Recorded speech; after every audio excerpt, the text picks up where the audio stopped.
naman po ang inyong kasamut-sari Pinay in Taiwan. So, pasensya na po at hindi po ako nakapagluto this past few days. Medyo may pinagdadaanan lang po. Pero anyway, syempre, life has to go on, right? So, ito po, sisimulan ko na po ang aking recipe. So, samahan niyo po uli ako, mga ka-brothers, mga ka-sisters. Please join me sa pagluluto uli natin ng kayang-kaya at tipid budget na ulam. Okay po, samahan niyo po ako. Ito po, i-fried na po muna natin yung chicken. Ganito po ako. Ang lulutuin po pala natin ngayon is pininyahang manok. So, on my own version po.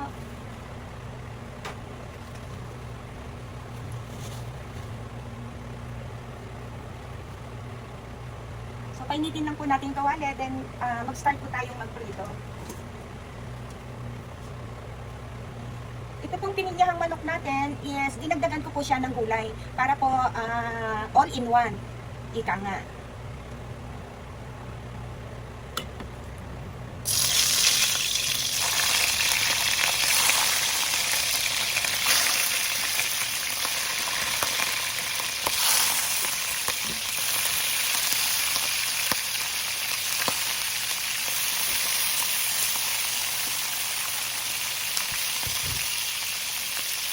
Pwede mo na natin.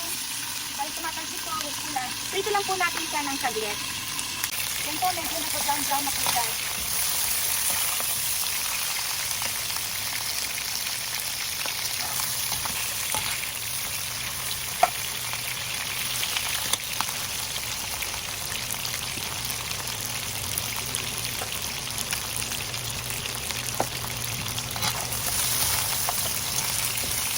Kanya lang po dito, and then hanguin po natin siya.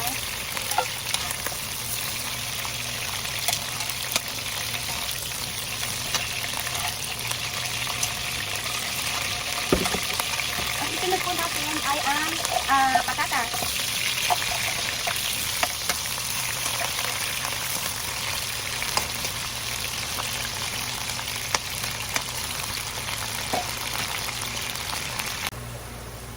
Tapos po,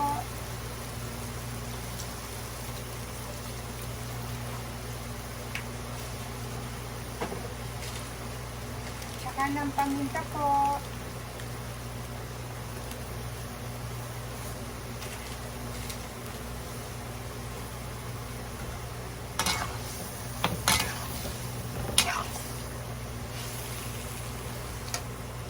Pakuluin po natin siya. Tsaka na po tayo magdagdag mamaya ng tubig para sa sabaw niya. Wait, pakuluin po natin siya. Ayan po, medyo malambot. Malambot na po siya. Ang chicken naman talagang malambot. So, isama ko na po yung pinya para magkalasa na po siya. At ang ating sitaw.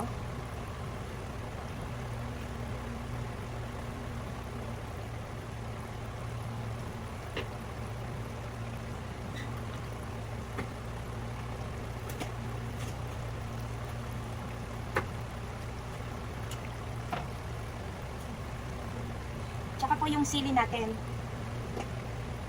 So, haluin lang po natin. Palasahin po natin yung ampalaya. Ay, yung, yung pinya. Lutuin po natin yung kanyang sitaw. Pwede po natin siyang tikman kung may lasa na po. Okay na po yung tamis at yung alat niya. So, takpan po ulit natin para sa sitaw, maluto.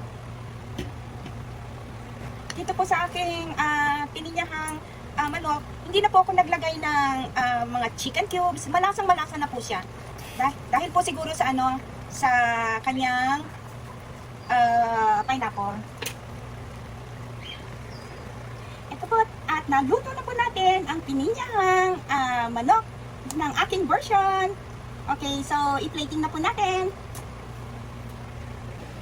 Hello po! Nakatapos na naman po ako ng una kong pagluto. So, ito po is ang pininyahang manok with vegetable. Nag-add po ako ng patatas at sitaw. Ang ganda po niyan tignan, no? So, hindi po ako naglagay ng kahit na anong seasoning. Like for example, yung chicken cubes or pork cubes, ang lasang-lasa niya na po. Dahil po siguro sa pinya. Sana po nagustuhan niyo po. So, atin po tikman.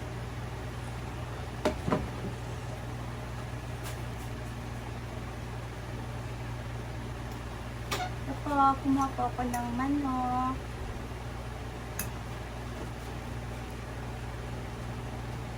Ang favorite ko po, pinya.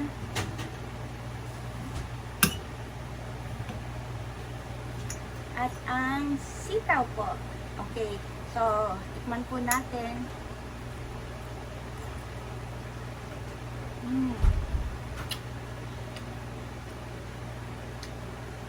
Malasang malasa na po talaga siya. Ang pinya.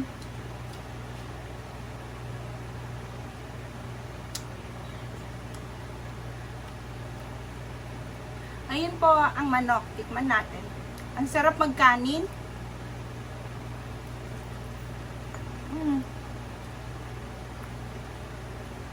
Ang sarap. Dadami po ang kain nyo ng kanin dito.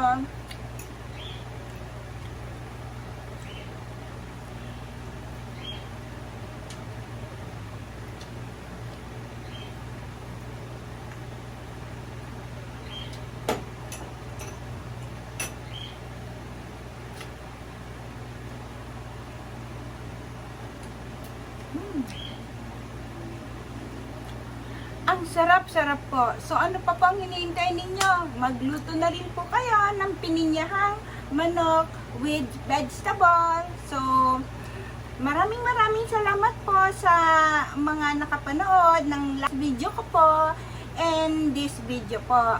So, I hope na patuloy po kayong mag-subscribe sa aking YouTube channel, ang Samut Sari Pinay in Taiwan. Maraming salamat po. God bless you all.